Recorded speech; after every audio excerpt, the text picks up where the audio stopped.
friends, welcome to my channel Secret Recipe. இன்னைக்கு நம்ம செய்ய போற ரெசிபி ஒரு ட்ரெடிஷனல் ரெசிபி முருங்கை கீரை ரசம். இதுக்கு தேவையான இன்கிரீடியன்ட்ஸ் முருங்கை கீரை, தக்காளி, வெங்காயம், சீரகம், மிளகு, பூண்டு, துவரம்பருப்பு, புளி, பெருங்காயம், உப்பு.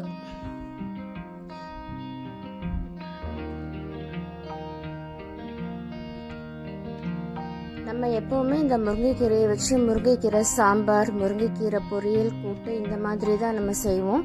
நீங்கள் இந்த மாதிரி முருங்கைக்கீரை ரசம் செஞ்சு பாருங்கள். இது ரொம்ப நல்லா இருக்கும், ரொம்ப டேஸ்டியாக இருக்கும். இந்த முருங்கைக்கீரையில் இரும்பு சத்து நிறையா இருக்கிறதுனால நமக்கு ஹெல்த்துக்கு ரொம்ப நல்லது. அதோட இந்த முருங்கைக்கீரை கண் பார்வைக்கும் ரொம்ப நல்லது. நீங்கள் இந்த மாதிரி முருங்கைக்கீரை ரசம் செஞ்சு சூடான சாதத்தில் நீங்கள் போட்டு சாப்பிடும்போது இதோட டேஸ்ட் ரொம்ப நல்லா இருக்கும். இது வாரத்தில் 2 தடவையாவது இந்த மாதிரி நீங்கள் செஞ்சு சாப்பிடுங்க. இப்போ இந்த ரெசிபி நம்ம எப்படி பண்ணுறதுன்னு பார்க்கலாம். இப்போ இந்த முருங்கைக்கீரை ரசத்துக்கு தேவையான இன்க்ரீடியன்ஸ் எல்லாம் நான் எடுத்து வச்சுருக்கேன். முருங்கைக்கீரை நல்லா சுத்தம் பண்ணிவிட்டு வாஷ் பண்ணி இந்த ஒரு கப்பில் நான் எடுத்து வச்சுருக்கேன். நான் இந்த ஒரு கப் ஃபுல்லாக நான் எடுத்திருக்கேன். அதோட 6-7 பல் பூண்டு எடுத்திருக்கேன். 10 சின்ன வெங்காயம் எடுத்திருக்கேன். சின்ன வெங்காயம் இந்த ரெசிபிக்கு நல்லாயிருக்கும். 2 பழுத்த தக்காளியாக நான் எடுத்திருக்கேன்.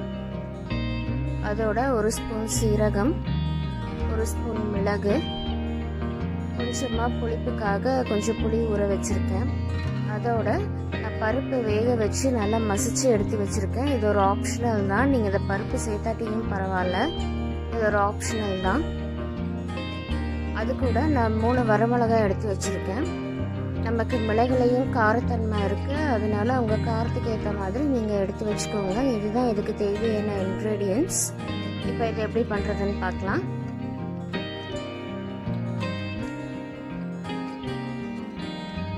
ஃபஸ்ட்டு நம்ம பவுடர் பண்ணிக்கலாம்.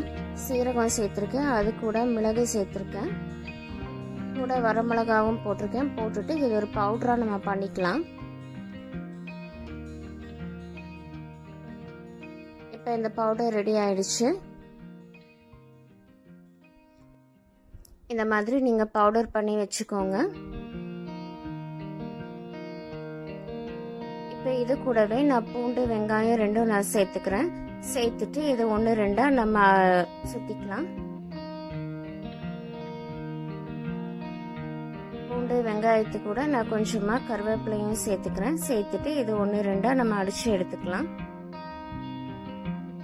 இது நல்லா அரைக்கணும்னு தேவையில்லை, நீங்கள் 1-2 அடித்து எடுத்தால் போதும்.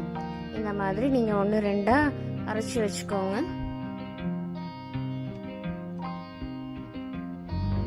இப்போ நமக்கு ரசத்துக்கு தேவையான பவுடர் நமக்கு ரெடி ஆயிருச்சு. இது அப்படியே இருக்கட்டும். இப்போ அடுத்த ப்ராசஸ் நம்ம பார்க்கலாம். இப்போ நம்ம கீரையை முதல்ல நம்ம வேக வச்சுக்க போகிறோம். அதுக்காக நான் கொஞ்சமாக தண்ணி வச்சுருக்கேன். தண்ணி காய்ச்சதுக்கு அப்புறமா நம்ம கீரை சேர்த்துக்கலாம். தண்ணி ஒரு கொதி வரட்டும். வந்ததுக்கப்புறமா நம்ம சுத்தம் பண்ணி வச்சிருக்கிற கீரையை நம்ம அதில் சேர்த்துக்கலாம்.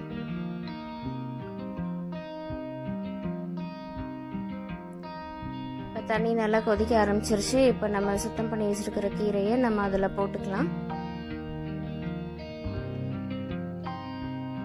போட்டுட்டு இந்த மாதிரி ஸ்பூன் வச்சு நல்லா அழுத்தி விட்டுருங்க. இந்த கீரை நல்லா சாஃப்ட் ஆகுற வரைக்கும் நல்லா வேகட்டும்.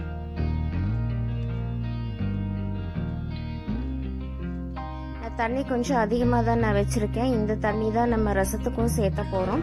அதனால கொஞ்சம் தண்ணி நீங்கள் அதிகமாக வச்சுக்கோங்க. இப்போ கீரை நல்லா வேகட்டும். இப்போ பாருங்கள், நல்லா வெந்துட்டுருக்கு பாருங்கள்.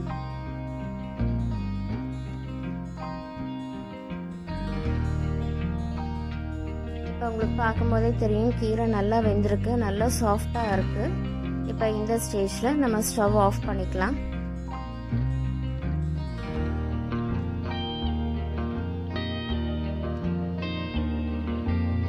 ஸ்டவ் ஆஃப் பண்ணிவிட்டு இந்த கீரையை நான் தனியாக ஒரு பிளேட்டில் நான் எடுத்து வச்சுக்கிறேன். நீங்கள் இந்த மாதிரி எடுத்து வச்சுக்கோங்க. இது நல்லா வெந்த கீரை தான், அதனால் நீங்கள் இதை பொரியலும் பண்ணிக்கலாம். நான் இப்போ கொஞ்சமாக இருக்கிறதுனால நான் அதை மிக்சியில் போட்டு அடித்து நான் ரசத்தில் சேர்த்துக்க போகிறேன். நீங்கள் அதிகமாக போடுற மாதிரி இருந்தால் நீங்கள் பொரியல் கூட பண்ணிக்கலாம். இந்த மாதிரி நீங்கள் கீரை எடுத்து வச்சுக்கோங்க. நீங்கள் கீரை அதிகமாக சேர்த்திருந்தால் நீங்கள் இந்த கீரை எடுத்து அப்படியே பொரியல் பண்ணிக்கோங்க. நான் இப்போ மிக்சியில் போட்டு அடிச்சுக்கிறேன். இந்த வேக வச்ச தண்ணியை நீங்கள் வேஸ்ட் பண்ண வேண்டாம். இதுதான் நம்ம ரசத்துக்கு ஊற்ற போகிறோம்.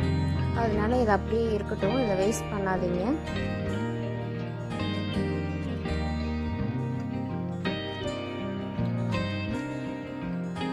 இப்போ நம்ம ரசம் தாளிக்க ஆரம்பிச்சிடலாம். அடுப்பில் ஒரு கடாய் வச்சுருக்கேன். இதில் கொஞ்சமாக எண்ணெய் விட்டுக்கிறேன்.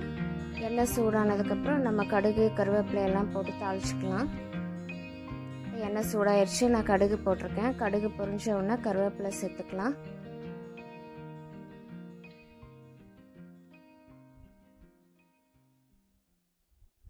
கருவேப்பிலை சேர்த்தாச்சு. இது கூட நான் 2 பழுத்த தக்காளியை எடுத்து வச்சிருந்தேன். அதை நல்லா கையில் மசிச்சு வச்சிருக்கேன். அதை அது கூட நான் சேர்த்துக்கிறேன்.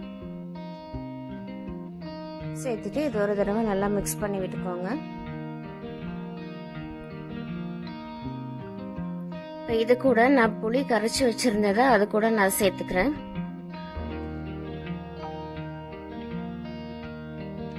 சேர்த்துட்டு கூடவே நான் பவுடர் பண்ணி வச்சிருந்த சீரகம், மிளகு, பூண்டு, வெங்காயம் அதெல்லாமே நான் அது கூட நான் சேர்த்துக்கிறேன். சேர்த்துட்டு இது நல்லா மிக்ஸ் பண்ணி விட்டுக்கோங்க. இப்போ நம்மளுக்கு தக்காளி, புளி இதெல்லாம் நல்லா வேகணும். புளி நல்ல பச்சை வாசம் போகணும். இப்போ இதில் கொஞ்சமாக நம்ம தண்ணி சேர்த்து வேக வச்சுக்கலாம்.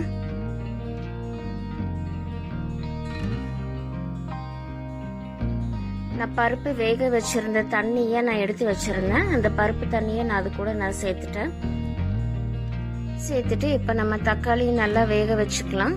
அதோட நமக்கு புளியும் பச்சை வாசனை போகணும். அது வரைக்கும் ஒரு 2 நிமிஷம் நல்லா கொதிக்கட்டும். கொதிக்க வச்சதுக்கப்புறம் நம்ம பருப்பு சேர்த்துக்கலாம். இப்போ இது நல்லா கொதிச்சுட்டு இருக்கு. இந்த ஸ்டேஜில் நான் எடுத்து வச்சிருந்த பருப்பை அது கூட நான் சேர்த்துக்கிறேன்.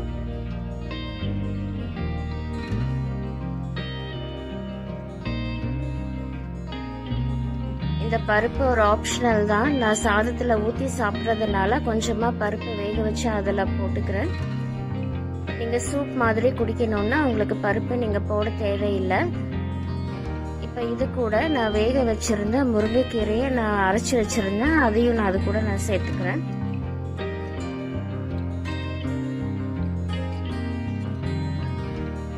சேர்த்துட்டு இதை நல்லா மிக்ஸ் பண்ணி விட்டுக்கோங்க.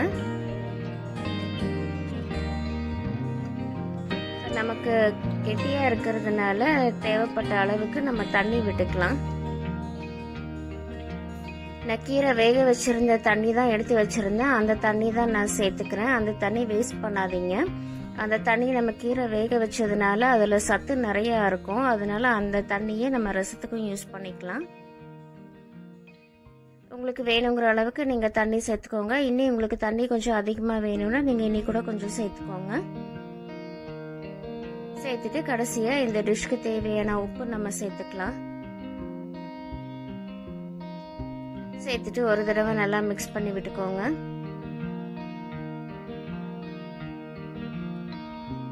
இந்த மாதிரி மிக்ஸ் பண்ணி விட்டுட்டு நமக்கு ஓரத்துல எல்லாம் நுர கட்டினோம்னா நம்ம ஸ்டவ் ஆஃப் பண்ணிக்கலாம். நமக்கு ரசம் எப்பவுமே கொதிக்க வைக்கக்கூடாது. ஃபைனலாக நம்ம கொதிக்க வச்சோம்னா ரசத்தோட டேஸ்ட் நமக்கு இருக்காது. ஸோ இந்த மாதிரி ஓரத்தில் நல்லா நுர கட்டினோம்னா நம்ம வந்து ஸ்டவ் ஆஃப் பண்ணிக்கலாம். இப்போ உங்களுக்கு பார்க்கும்போதே தெரியும் ஓரத்துல எல்லாம் நல்லா நுரைச்சிருச்சு. இப்போ ஃபைனலாக மல்லி இலை சேர்த்துட்டு நம்ம ஸ்டவ் ஆஃப் பண்ணிடலாம். இப்போ நம்மளோட முருங்கைக்கீரை ரசம் சூப்பராக ரெடி ஆயிடுச்சு பாருங்க. நம்மளோட முருங்கைக்கீரை ரசம் ரெடி ஆயிடுச்சு. இப்போ நம்ம இதை ஒரு சர்விங் பவுலுக்கு நம்ம மாற்றிக்கலாம்.